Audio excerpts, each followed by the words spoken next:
Ready now. Heads in the boots. Take a breath, take a breath. I felt sick. I thought that I was going to throw up. I've never had anxiety on that level just appear so instantly. Right, start, yeah? Okay, go. Yeah, okay. Keep my mindset focused, look forward. I'm like, I need to do this, I need to do well, I need to push with my legs, heels down. Go! Build one! Build two! Build three! Great! One! The legs just seize up and go, I'm in this because I'm committed to everybody else and we're all going to get each other over the line.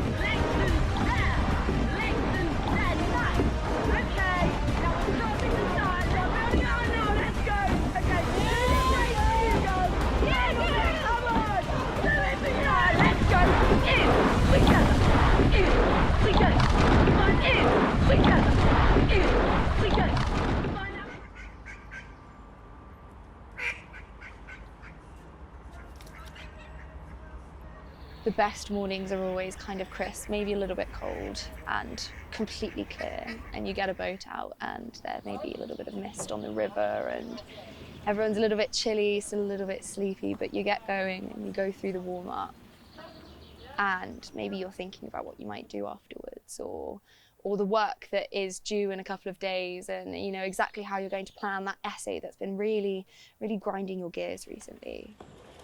When you're in an outing, it's just a kind of little oasis in time where nothing else matters, and if you concentrate on anything else, you're not going to get it done. So you have to have your head in the boat. It's physically impossible to do it well without being completely focused on it. And it's almost like a trance. You have the just rhythmic swishing of blades in, blades out, blades feathering, blades moving, the clunk of your seat going up the slide and the heavy breathing of everyone around you and the kind of the dulcet tones of whoever has decided that they want to scream at their friends that morning, sat in the cox's seat. If you're not a cox, you don't realise this. There's actually a lot of brain power that goes into it. So when you first learn to drive a car, you know you go in the car and you're sitting there and you come out after your first driving lesson and your head like hurts. So like, I just need to like lie down on the floor for an hour. You get the same feeling after coxing because you're sat in the boat and you have to be so focused the whole time because like, if it goes wrong for 1 second, it's all on you. You can't just be quiet for 30 seconds. Like, imagine constantly talking for like an hour straight and constantly be picking up on what people are doing wrong and you're steering the boat. I think it's what makes me a good cox is that like continued like motivation. When I'm tired, that's like me in my head thinking, okay, it's time to re-hype up the crew. So it's like in a session, it's like, you don't want it to be like that. Like you've got to have like, when it starts getting tired and it starts dipping, you've got to then bring back the hype.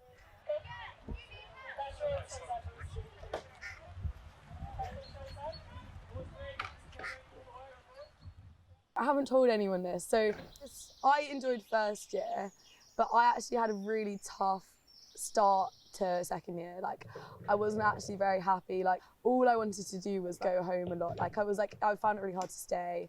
And I actually think coxing is what's got me through this year because, like, it's like I never wanted to get out of bed, and it was something to, like, because you're part of a team and you have to be committed, it meant that I wasn't, like, often I wasn't doing it for me, but I was doing it because I was like, well, like, I've committed to it. And you know that with rowing, there are 8 other people who've woke up early, they've got ready, they've signed up for it. And like, there's so many people who dedicated so much time to it. A few months ago when it was pouring with rain and it was awful. And we kind of, you know, everyone was running here and I was already soaked by the time I got to the boathouse. And I could see everyone like hiding in the boathouse being like, oh, are we really gonna do this? And I was like, what a day. And they were like, are you okay, Selena? I was like, what a day to go for an outing. And they were like, but it's tipping down. I'm like, yeah, but you got to think that we're out here right now and everyone else is at home and, you know, comfy and warm, and we're here and we're going to do an outing. And it was such a good outing because I think everyone was just like, relax into it, just feel the rain covering you. And I was like, we're all already soaked anyway, we might as well just do it. And I had really good fun that day. And I think like we went into boat in one mindset. Yeah, and we all left feeling a bit better.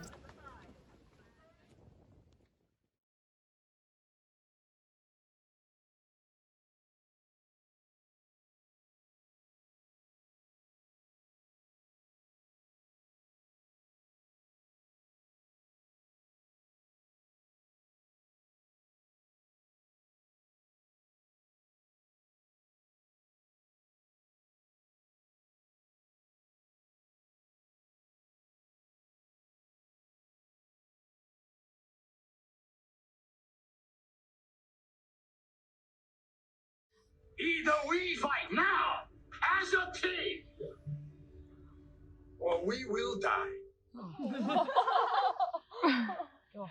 Rowing Canada, they're quite intense over there. Really hard.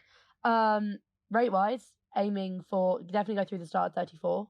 I live near Henley, so I know how big a deal it is because like I've seen people come from like all over, and like when I've been like working in bars and like restaurants, like I've seen all these rowers and been like, oh wow, like look at them in their blazers. Obviously we're just a college team. It's like, yeah, it's like a milestone to make Henley, I think. What's this one? I reckon we're probably one of the only crews who don't actually have a coach. Yeah. Or I'd like, say probably the only one. yeah. Yeah, I reckon. Or like, you know, We don't have a coach, really. No. I mean, Coach Whoops. Well, Yeah.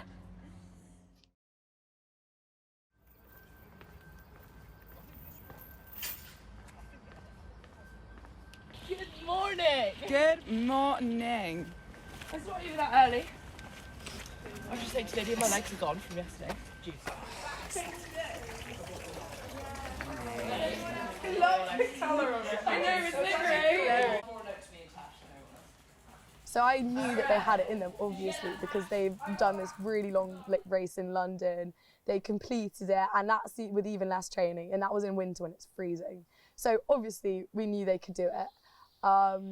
But it's really difficult to get 8 people out all at the same time because everyone in Durham especially has so many other commitments. If you meet the girls, they're all crazy, like they do everything.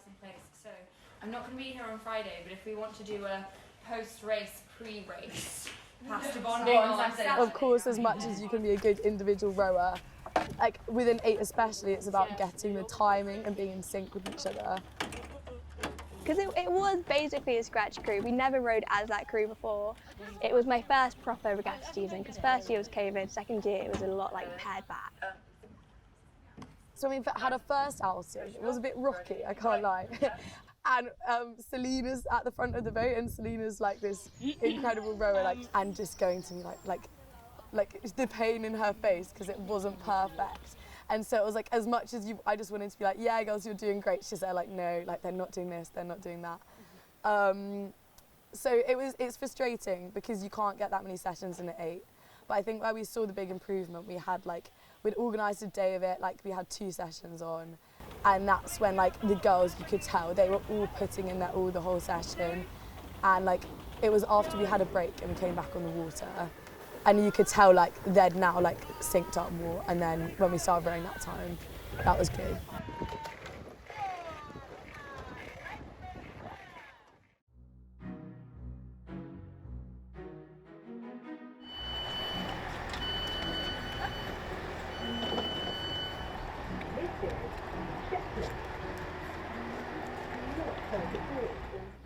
The way I would describe Henley is like the Oxbridge of the regattas. Like it's the same as every other regatta, but the prestige is there, like, and you feel so special to row there, and the water was amazing. So when we arrived, I was in the car, in the back of the car with Jess, and we looked out the window and we were just simultaneously like, oh my gosh, because the water, it was like glass, and it was absolutely beautiful. it is just a day of sun, excitement, great atmosphere. Strong ladies everywhere. I think when we turned up, we were just looking at all the rowers and we were like, oh my God, they're so hench. They're like so strong. It just felt so empowering. To be honest, it didn't matter where we came. We were just proud of doing it because it is like a landmark of a regatta to do.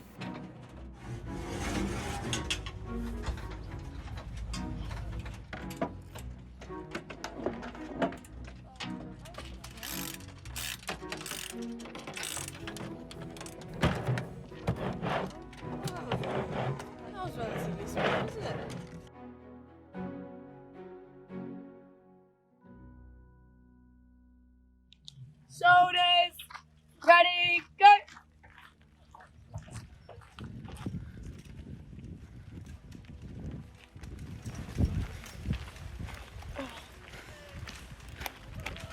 I was so anxious going up to the start line, and Everyone was talking about it, making jokes about it, and I felt sick. I thought that I was going to throw up.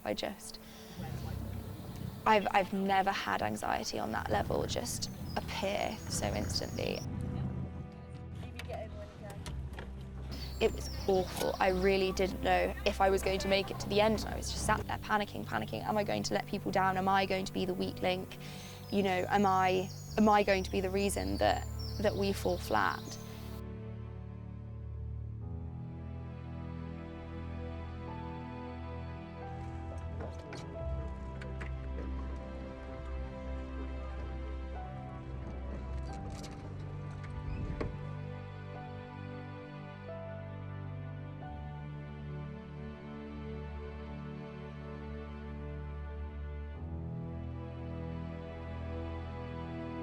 You guys getting ready now? 6, 2. Take a breath, take a breath. Yep, legs going back. Just, okay, find that balance now. Really, we want to have that balance. That'll be lovely. We want to look good. Okay, ready? Bow 4, getting ready. Go. Legs a bit wide. And in. Yeah. So Hatfield, come up behind them, please.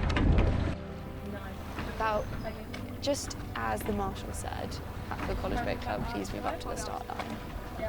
This kind of wave of calm just washed over me, and I instantly knew that no matter what happened, I was with the best people in the world. I was doing something that I love more than anything. Okay, then get ready to drift. Hold it up. I've been maybe rowing for like 9 months. I have no background in it, I have no background in sport. I've never done anything like it, and I'm about to row in an 8 on the Henley stretch. And it doesn't matter who's watching, it doesn't matter where anyone else is in the world, I am with, well, I'm in the best place ever. And regardless of what happens for the rest of my life, this is the biggest moment for me right now. Ready? Legs going right, Hatfield College. Attention. Go! Build 1, build 2, build 3. Great! 1, great! 2, great! 3. Let's go! And lengthen there! Lengthen there! Lengthen there! Nice! And that race was phenomenal. The boat just flew, and I've never felt like I was just one with so many people. I just couldn't stop smiling the entire time, and I look like I'm insane. I look like the Joker or the Cheshire Cat, whatever you want to call me. But for the first about 700 metres, until the burn really set in, I just couldn't believe that I was there, and I was so thrilled. There! Engage! Course! Pushing through the heels now! Let's go, ladies! Keep that timing, we love you to say, let's go! And in! There's a lot of pain that goes through your head when you're racing the regatta. The legs just seize up, and it gets a lot of lactic acid, especially towards the last 100 meters when you're tired. And especially if you don't know the course that well, it's quite difficult as well, because you're like, must be near the end now, surely. And it can be hard to keep pushing. In! There! Keeping control for Hannah, guys! Timing now, let's go, listen! In! There! Sitting through now! Sweet! Hit! Nice, guys! So good! Drive! Recover! That's it! Smiling through our ears!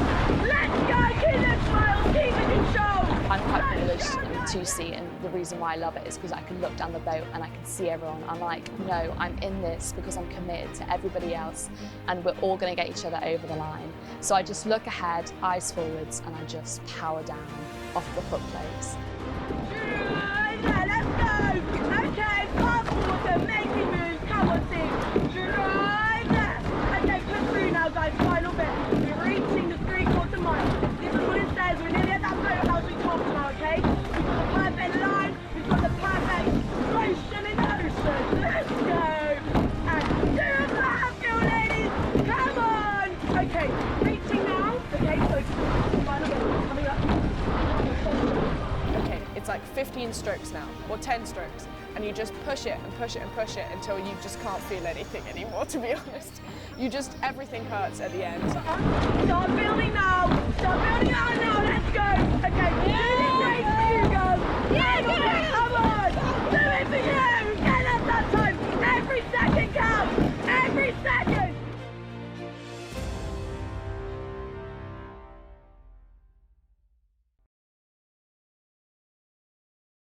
You beat Cardiff. Yeah, we did. Well done, guys. Well done to you. How many? Hey, well done, guys. You did really well. Wait, like 5 minutes? Such a good feeling afterwards. You're just, I don't know, it's almost like I had it in me, and you're so proud of yourself and you're proud of everybody. I think when I graduate, I'll be taking the enjoyment of it all and kind of the great time I've had. I think that's what I'll take away from it, just that it was such a good place to be and enjoy and kind of make the most of. When you find a group of people who are every week there, you know, day in, day out, being like, right, erg time or session time, or, you know, and the early mornings when, even if they get cancelled, you still turned up and you know, you did something else, whether it was an erg or a, you know, put together fitness session. I think just being constantly doing something, surrounded by people who also wanted to do something. Pure rate. Just rate. Okay. Yes, I remember HCBC as just being such a welcoming and giving environment. Giving in all senses, like everyone's ready to give to the club. Go, boys! I think it's really nice because I think in some clubs you have the men's squad, the women's squad. I think in HCBC, I think we merge really well together. We all socialise with each other. We all love each other. Like if anyone ever needs anything, someone's there. I just think we're such a close-knit family because it's a big club, but then you have kind of like the smaller inner circle who are like always here, and you always see them, and you're like, I don't know, they'll always be there for you. Even the 6 a.m. starts, it's just worth it to see everybody and just have a good time in the water, and then come off and have that debrief, and you know, everyone's really proud of each other, and just again that feeling of community that I think you don't get anywhere else. It's such a good sport, and I honestly can't wait to come back in a few months for the Christmas dinner, and I'll probably just keep coming back until they tell me not to come back. Yeah, haven't seen the end of me HCBC, but yeah.